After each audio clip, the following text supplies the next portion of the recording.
Welcome back to Sunrise Daily. Mr. Russell, yes, you said Nigeria is, the most populous black country. Most populous nation on the African continent. Yes. The question I want to ask is $56 million. In what direction or what exactly would this monies be targeted at? Because I know that kind of aid doesn't just come. It has to be targeted at something. Yes, USAID is our principal agency responsible for the support of the election process here. And that $56 million encompasses a lot of things. It provides training for INEC officials. It is going to account for the observation that we're going to do. It's helping them develop their communication strategy. It's helping them devise a security plan. It's helping them with dispute resolution mechanisms. So it covers a number of things. Ballot design,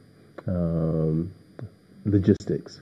So it covers a wide area, and all those things are necessary if you are to conduct a professional election. In deciding these areas of focus for the donation or the aid, was a Nigerian umpire, INEC here, consulted to find out exactly what their needs are? Absolutely. To decide, okay, this is where we're going to come in. Absolutely. Obviously, USAID consulted extensively with INEC in terms of what its needs are.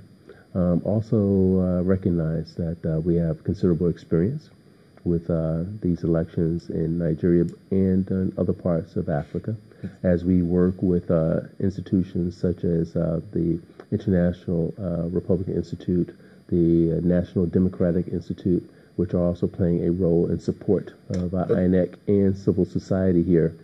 They are well aware of what the needs are, and they consult widely with Nigerian counterparts. But this won't be the first time that the U.S. is donating and supporting Nigeria in its election. So what will make this different from the other? Well, hopefully each time these elections are conducted, they improve. The 2015 election was widely cited as being much better than the elections that took place prior to it, in terms of the fact that the election was considered to be free and fair. It was considered to be relatively peaceful. You will note that immediately after the election, Nigeria received considerable praise, both from the United States and other Western countries around the world, for how that election was conducted. That was good. We also believe that Nigeria possibly can do better. And so we are working, again, hand in hand with both civil society and INEC to raise the standard even further. In that engagement that you had, U.S. officials, USAID, with including Assistant Secretary with INEC, I'm just wondering, was anyone with security agencies, and what kind of feedback did you get from them? Well, number one, I wasn't in the meetings, but what I can say is both the Assistant Secretary, officials here in Nigeria on the part of the U.S. mission have raised this issue with their Nigerian counterparts, that security agencies should conduct themselves appropriately in the run-up to the next election and on election day. That is important, again, for them to be professional, for them to be apolitical. Now, we're not naive, and we know to some degree that runs counter to what has been traditional here in Nigeria, but nevertheless, it's important for them to improve their conduct as well.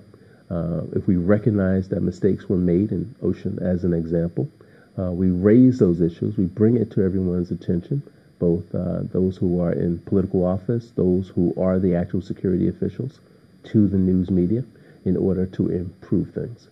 Do you think the influence of the U.S. in any way determines the direction of the election? The influence of the U.S., does it determine the influence? Well, we certainly hope we have some influence on the election.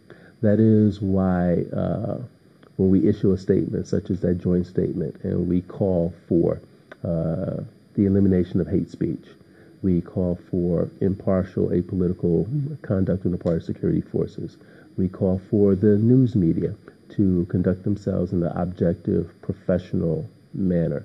We call for INEC to be allowed to do its job free of political interference. We say these things, we mean these things because we believe that as good partners of Nigeria, as traditional friends of Nigeria, we can have some influence.